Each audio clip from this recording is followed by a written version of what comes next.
Okay, so welcome sa ating YouTube channel, Armutech.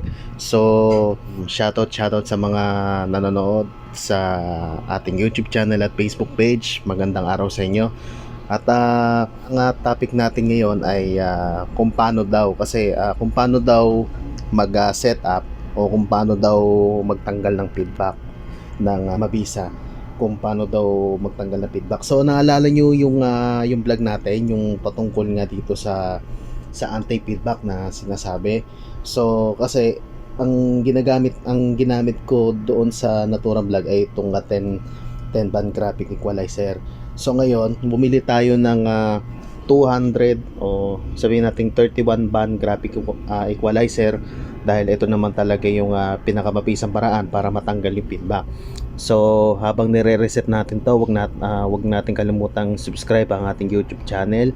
So paki-like naman yung ating Facebook page kung nagustuhan ninyo yung video na ating inano. Paki-like naman at i-subscribe ang official Facebook page na Armutech. Dalawa lang naman yung gagawin niyo diyan. So kung wala kayong napadaan lang kayo sa please naman ay paki-like and subscribe naman ang ating YouTube channel. Okay, so bago tayo magsimula ay ito yung okay, so pasada na tayo. Okay, so paano ba magtanggal ng feedback? Yun po nga yung po kasing feedback na yon ay ginagamit siya yung naglo-loop ng sound pabalik doon sa speaker. Siya yung kumbaga parang naglo-looping no sa kanyang sound para mag-create siya ng feedback tuwing kakanta o magsasalita ang isang singer o artist. So bakit nga ba nag-uumpisa ang feedback? Kasi nga yung feedback ay talagang masakit sa tenga, at yun ay talagang nakakarindi o sabihin nating nakakabulahaw sa natin, sa mga kapitbahay natin pag tayo kumakanta. At least kahit yung iba sa inyo ay talagang so wala po itong skip itong gagawin natin, kasi pasakali naman kasi ipapasakali natin tong vlog na marinig natin. Okay, so bago tayo tingnan natin yung mga itong mixer, itong kabibili lang natin na wireless na mic. So yung ginagamit natin na mic ay wireless. So bumili ako ng Ace na model niya ay AC389 na nabili natin sa online sa halaga 700. At meron kasi siyang dalawang PL na jack at dalawang PL na jack na meron sa kanya. So yung Duracell naman ay hindi po kasama yung sa battery, kasi ang kasama lang talaga dun sa wireless ay itong mga battery na lobat. Pero lahat naman ng wireless na mic ay may battery talaga ng AA. Okay, so bilisan na natin. Okay, so wala pala yung natin, wala pala yung speaker natin. Okay, yan, so naikabit na. Okay, so meron kasi akong isa pang equalizer, maximizer, tsaka tong crossover. So hindi ko na ginamit yan kasi ganun din naman ang pantimpla. Kasi kung magdadagdag tayo ng processor, wala rin, at magsasayang na tayo ng oras. Okay, so paano nga ba natatanggal yung feedback? Syempre lahat naman katulad nung sinabi ko nung vlog, lahat naman ng mic is nagpi-feedback po talaga. Hindi po natin may alis sa isipan natin yung magkaroon ng feedback, yung magkaroon talaga ng feedback para mawala yung sipol. So ibig sabihin po niyan, yung mic is talaga nagpi-feedback. Kumbaga, nilalapit natin yung speaker para magkaroon siya ng feedback. So mamaya ay meron tayong kumbaga parang ano lang naman to, parang siya rin yung pangtimpla din. Parang pangtimpla din siya. Okay, so sasagad natin. Okay, so sasagad naman natin. Okay. So yung volume A na yan, sige mamaya natin anuhin yan, ay buksan natin. Yun.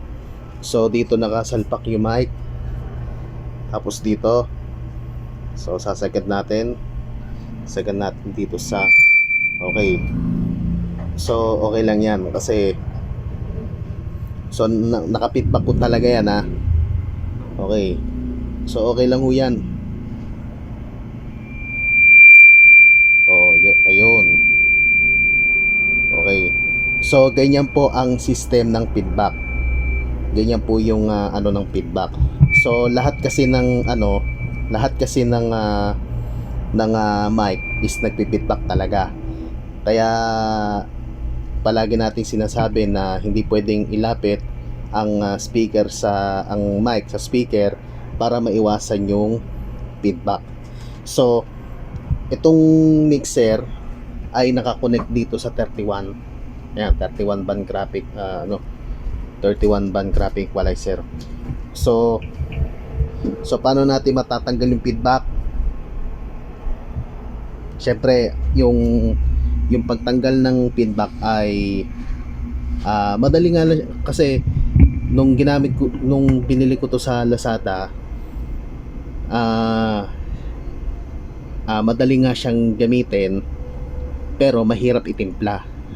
Di ba, katulad nung sinabi ko na sinasabi ko na madaling gamitin pero mahirap itimpla. Hahanapin mo lang yung frequency kung saan nagagaling yung feedback, and then titignan natin kung nasaan yung problema at saan tayo magsisimula. Kung alin doon yung low, alin dito yung mid, at alin dito yung high na nagpapa-feedback, syempre doon tayo bumase sa feedback. Okay? So doon tayo bumase sa sa tayo mag-umpisa. Dito tayo bumase sa 400 Hz. Okay, so 400 Hz. So lalakasan natin yung feedback, yung mixer. Lakasan natin yung mixer para komplikado naman. Okay? Okay. Ayos yun pero okay lang yun kasi so malakas naman yun, pero okay lang yun kasi doon tayo magtitimpla sa sa 500, 400. Hindi nakasali tong tong 315.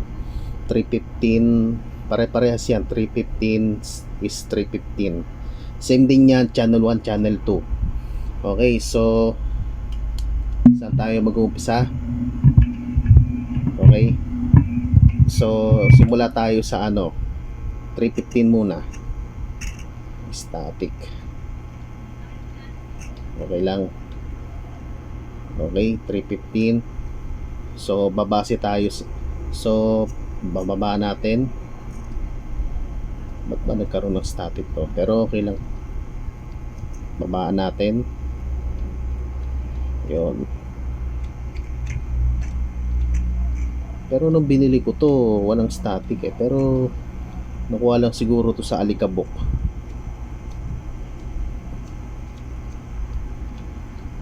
Yan, katulad nga ng sinabi ko, madali siyang gamitin pero mahirap itimpla. Okay? So nung okay, so lakasan natin sa volume. Ayan. So kung mapapansin ninyo, mula sa 315 nawala yung kanyang feedback. Okay? So bakit nawawala yung feedback? Bakit siya nawala? Kasi nga binabaan natin itong frequency. Kasi from 315 to 20k, kasi same din dito sa ano, din dito sa channel 1. Yung channel 1 ay same dito sa channel 2. Kasi yung frequency niya dito sa treble hanggang dito sa mid range hanggang dito sa high, binabaan na siya. Okay? So bakit nga ba ganun ang ano? Bakit nga ba ganun ang frequency? Kasi kaya nagkaganon yung ano, kaya tumataas ang chance na magkaroon ng feedback ay mataas din ang ang ah, ang tsansa na tumaas din tong nasa bandang treble. Ganun din dito. So ayan. So tingnan natin. Bakit nga ba naghahaming? Pag nilalapit ko tong mic, yon. So babaan natin sa 100. Try natin sa 100. Ayun. So kung mapapansin nyo, ayun, wala na siya. So kaya mababa yung ano, kaya mababa yung feedback niya kasi gawa nitong 100. Tapos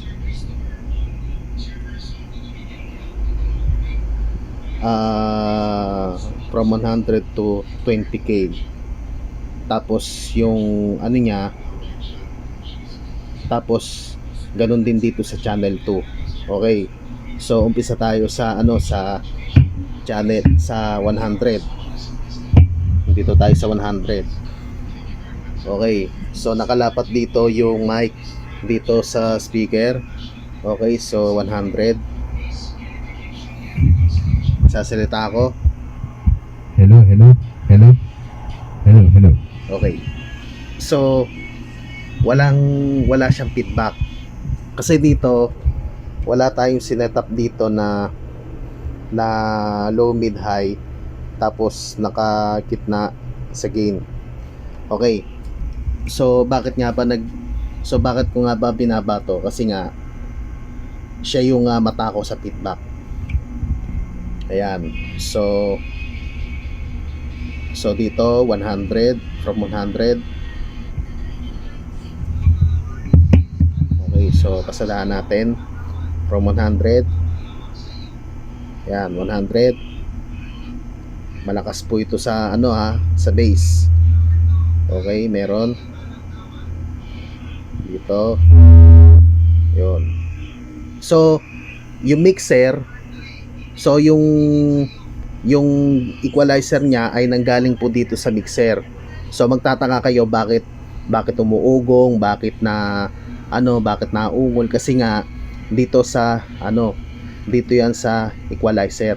So wala na po sa problema yung mic, kasi nga yung maganda na nga yung mic, yung timpla ng mic, pero yung sa equalizer, yun talaga ang hindi maganda pagdating sa tapo ng mic. Okay, so 100. Okay, malakas.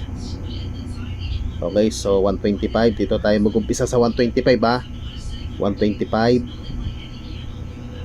Okay, malakas yung kanyang bayo, yung kanyang hissing. 116. Okay. So doon lang tayo bumase sa base. 200. Okay. 250. Tingnan nyo maigi yung galaw ng daliri ko 250.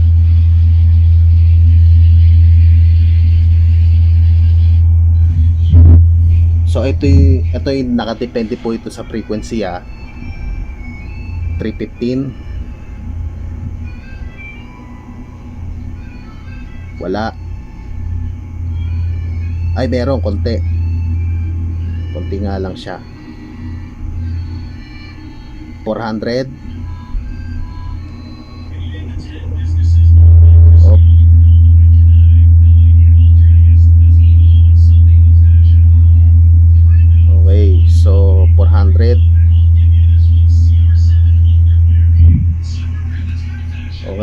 400. Naka-wireless po ito ha, wireless. 500.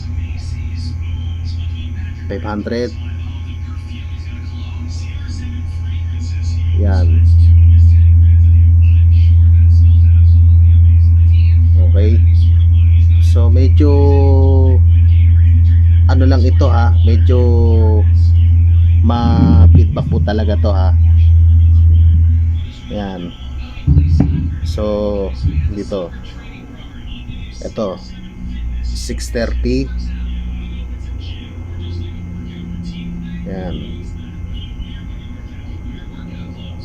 Okay, 630 wala.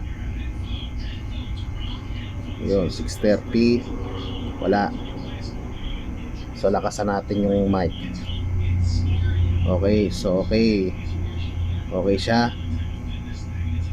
800. 800 wala. Sa channel 2 o right channel wala din. Okay. So taasan natin yung ano niya. So 400, 315. Ang pagtimpla kasi ng ang pagtimpla kasi ng equalizer ay napakahirap. Hanapin nyo lang yung nagpapa-feedback kung saan nagmumula at saan nag-uumpisa yung feedback. 250. Okay, 200, 160, 160. Oops. Merong feedback ang 160. Okay. So 125. So 125, dito lang tayo magbabase sa 125. 1K. Okay.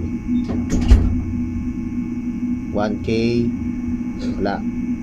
Ano lang siya, ugong lang. 1.25. 1.25. 1.25. Pati dito. Okay. Wala. 1.6. 1.6. Yeah. So meron lang siyang konti. Wala.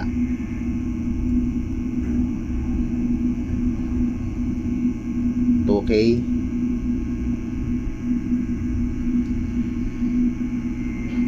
Oh, may feedback. Meron na siyang whistle na sipol. So hinaan natin yung sa 2K. Yun. Okay. So 2.5. Ganun din dito. Oops.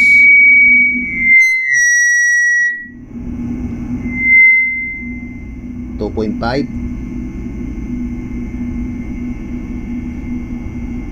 Okay, so babaan natin. Tapos dito 3.15 na 3.15. So dito nagbabase yung 3.15 na frequency. 3.15. Okay, okay na tayo dyan. Sunod 4K. 4K. Wala. Wala siyang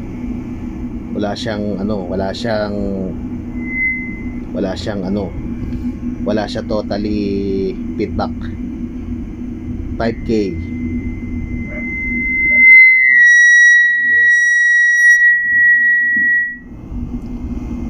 5K.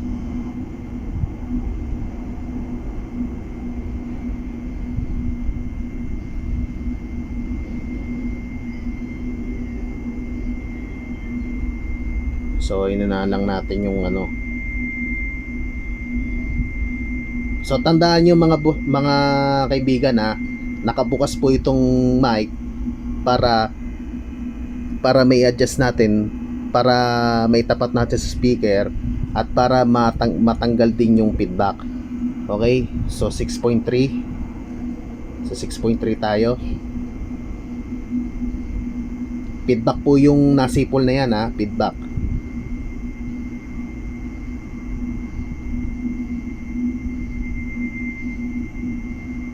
Okay? So tansya lang natin sa 6.3 din dito. Tapos 8K. Yun. So 8K walang gaano masyadong feedback. Pero pagdating sa howling, hindi na siya maganda. Okay, sa 10K. So okay naman siya.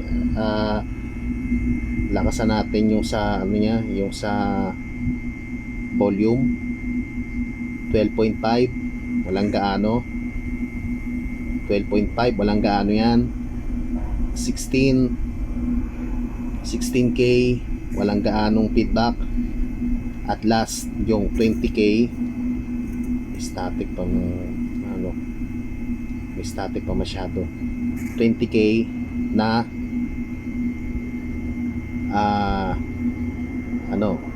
20K na resista na frequency.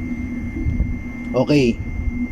So ito ang isa sa dahilan. Ito yung adjustable. Ito yung adjustment ng example kung paano matatanggal yung feedback.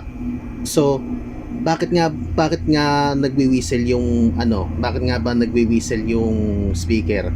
Kasi nga kaya nga ina-adjust natin yung equalizer para matanggal yung feedback na mula doon sa mic. Kasi nga kahit nga mag-feedback yung ating mga mic, wala na ho tayong magagawa diyan kasi unang-una doon sa espasyo ng ating venue, katulad ng sinabi ko nung vlog, sa espasyo ng venue kasi mga bossing, hindi natin maiwasan yung talagang ma-feedback. Hindi talaga maiwasan yung pagka-feedback kasi nga nagmumula kasi dito yung lakas ng volume ng ating mga mic kasi nga hindi natin maiwasan yung ganong senaryo na magpi-feedback po talaga yung mic.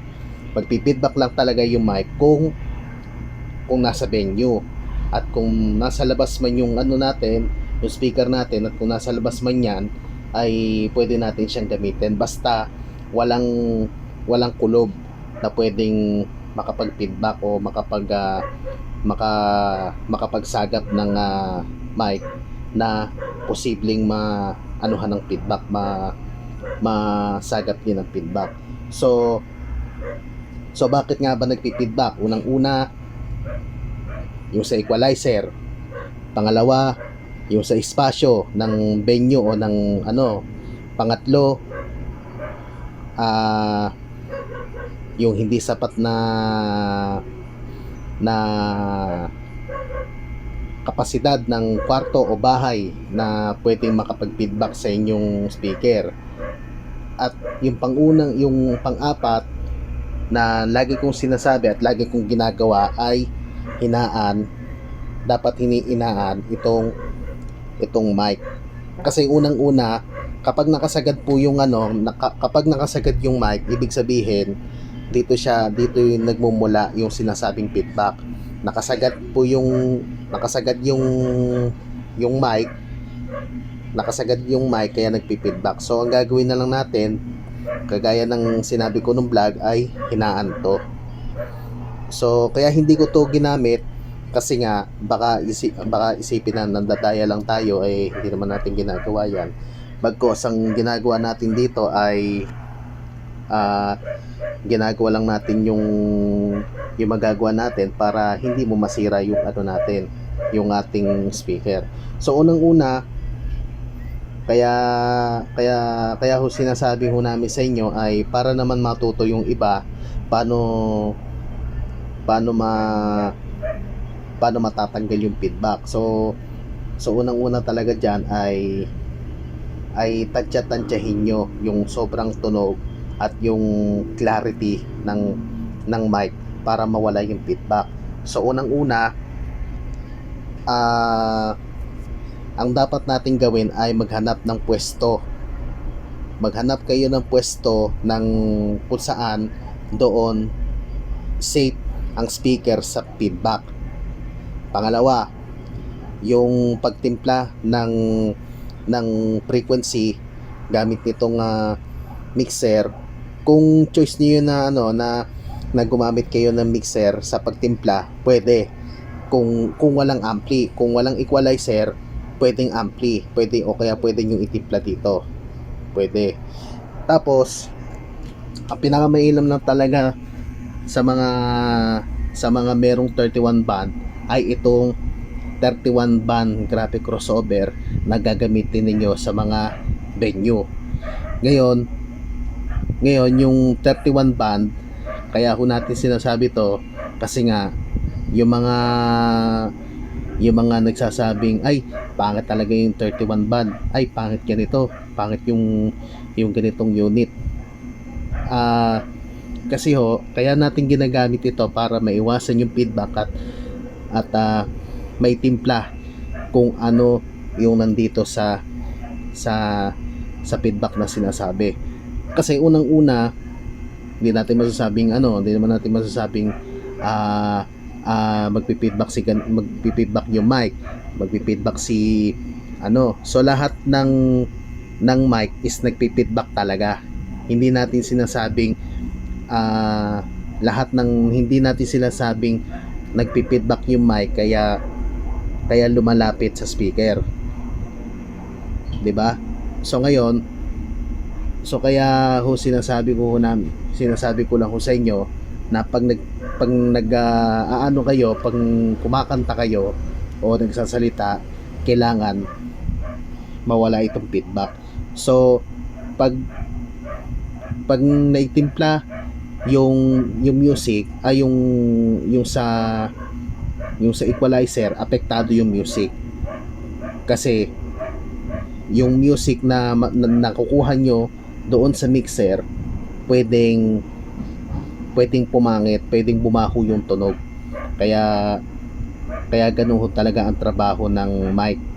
Pag ganun talaga yung time na sinasabing nagpi-feedback talaga, ganun ho talaga yung problema. Ang problema lang ho talaga dito ay parang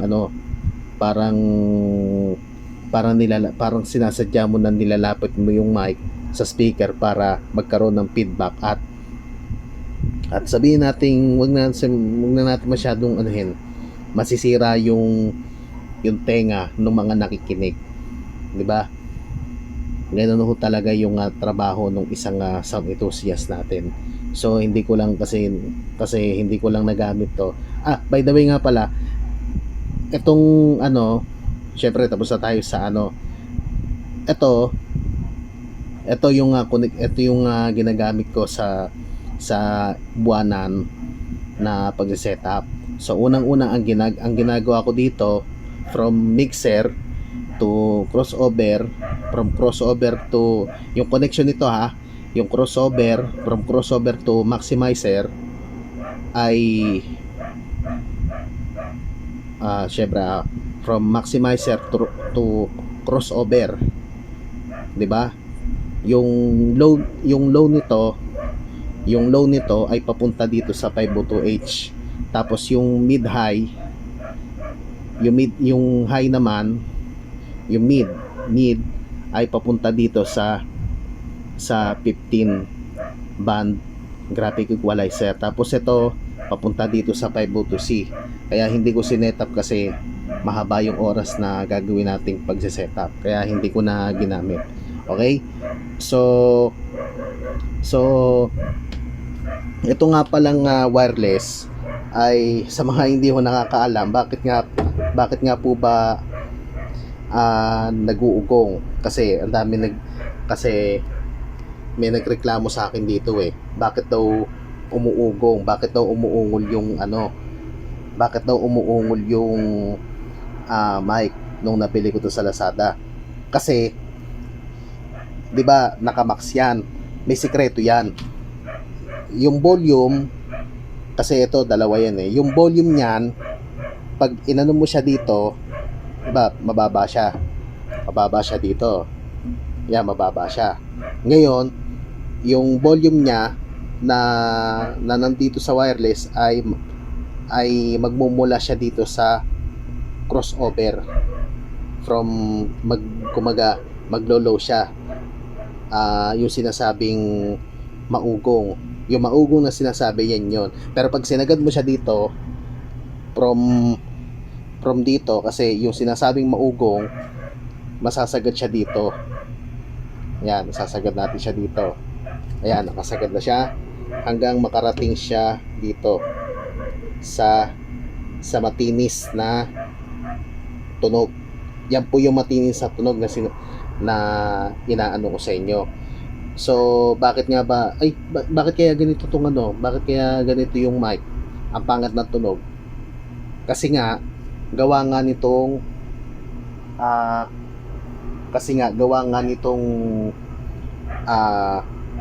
patawag dito yung tunog na pinipihit dito. So yung sa mga hindi yung nakakalam, ito yung pinakamatinis na tunog. Ito, sampling ko sa inyo Ito, parang ganito yan. Yung sinasabing matinis, parang ganito yan. Hello. Yan. So, ito yung mic. Ito yung min. Yung low na yung maungol na sinasabi. Ito Hello. Ayan. So, hinalang na lang natin yung dito na natin siya hinaan para hindi mag-feedback. Okay. So, tingnan natin. Hello. Yun. So, pagka ganyan, maugong yan. Tingnan nyo. Hello. Okay. So pag matinis siya, tataasan natin. Pag matinis yan, dito yan nakasagad. Hello. Ngayon, pag dito mababa siya, Hello. pag mataas yung kanyang tining, Hello. yun. So ramdam nyo na yung tunog niya. Ngayon, doon sa mga nagsasabing ay, bakit ganyan nagpi-feedback? Bakit ganyan nagpi-feedback yung mic? Kasi nga yung batag dito, yung feedback ng mic ay nadadaan lang po yan sa mga timpla-timpla ng mga tunog. Huwag po kayong bibili ng mga feedback eliminator na yan. Kasi kahit na yung feedback, na bumili kayo ng feedback eliminator, wala rin, useless din. Magpi-feedback lalo yung mga mic. Tsaka ang isa pa dito kung bakit ko nasabing hindi bibili ng feedback eliminator, nawawalan po siya ng quality ng tunog. Kaya nagkakaroon kasi ng feedback para masabing yung feedback eliminator daw ay nakakawala ng feedback. Hindi ko sinasabing huwag kayong bumili ng feedback eliminator Ang sinasabi ko lang, yung feedback eliminator ay nakakatanggal siya ng feedback, pero sa akin lang, base doon sa mga napapanood ko sa YouTube, mahirap sabihin yung feedback eliminator ay nakakatanggal po talaga ng feedback na kahit isagad mo yung volume, nakakapag-feedback pa rin. So para sa akin, ayokong bumili ng feedback eliminator. Ang sa akin lang talaga ay dadaan lang ako sa patimpla-timpla lang. Doon tayo aasa sa pagtimpla-timpla ng tunog. O kaya dito kasi meron ditong yung parang equalizer na rin na kagaya din sa feedback eliminator na sinasabi nila na mas maganda daw yung feedback eliminator kaysa doon sa mas maganda daw yung feedback eliminator kaysa dadaan mo na sa mixer o dadaan mo na sa feedback bago mixer, bago crossover, 'di ba? So dito may process dito siya para matanggal yung feedback eliminator niya. Siya yung nagsisilbing pantimpla. Parang ganun lang yan 'di ba? Ayan. Parang ganun yun siya. Ayan. So testing natin.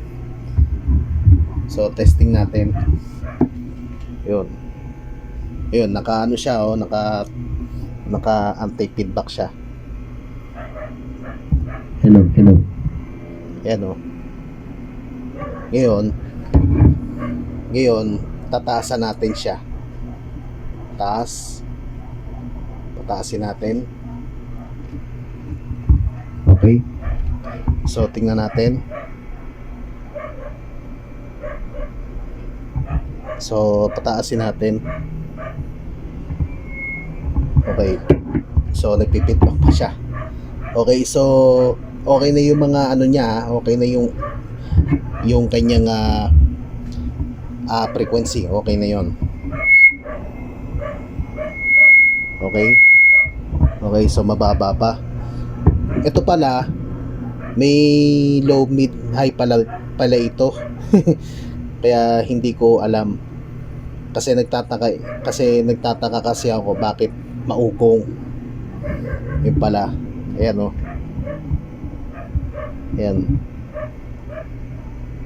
Ayan, wala na siyang Ayan, wala siyang feedback Gawa kasi niyan. Ayan Yun. Pero naka-wireless po ito tingnan nyo. Yun. Hello. Di ba? Yun. Maugong siya. Okay. So yun na. Okay. So nakuha natin yung problema, yung mataas yung bass, yung mataas yung kanyang low frequency, mataas yung kanyang level, mataas yung kanyang yung pinagmumula na feedback is yung treble. Dito lang tayo nagtimpla sa mid tsaka treble kasi dito nilakasan natin dito sa mic, nilakasan pa rin natin dito sa main volume ng mixer, tapos dito nag-adjust tayo ng mic papunta dito. Yan. So okay na yon. So makukuha lang yan sa timpla-timpla. So katulad ng sinabi ko nung kanina, hindi ko kayo ini-encourage na hindi kayo bumili ng feedback eliminator. So nasa sa inyo yun kung bibili kayo ng feedback eliminator. Pero kung nasa sa inyo yun, wag na kayo bumili at kayo ay umasa na lang kayo sa patimpla-timpla na lang batawag dito yung feedback eliminator o ng frequency. So dito na lang kayo magtimpla. Kung hindi nyo gusto yung frequency, pwede nyo siyang hinaan o kaya lakasan dito. Kasi pag malakas ang frequency niya, pag malakas yung yung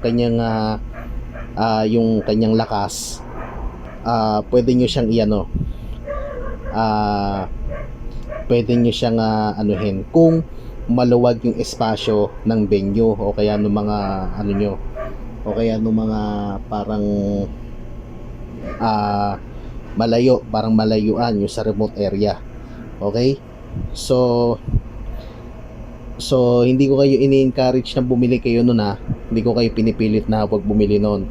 So sinasabi ko lang na kung bibili kayo ng feedback eliminator, nasa sa inyo yun.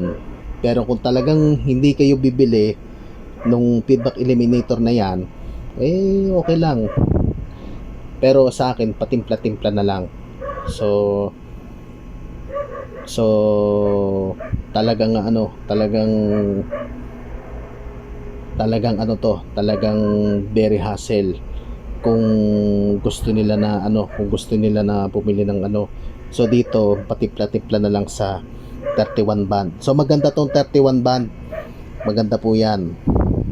So ito nabili ko sa Lazada nabili ko din sa Lazada. Tapos ito, hindi ko nga lang siya nagamit kasi nga hindi ko nga siya nagamit nung bagong taon. Kaya hindi ko siya inano, 'di ba? Okay. So, yun lang at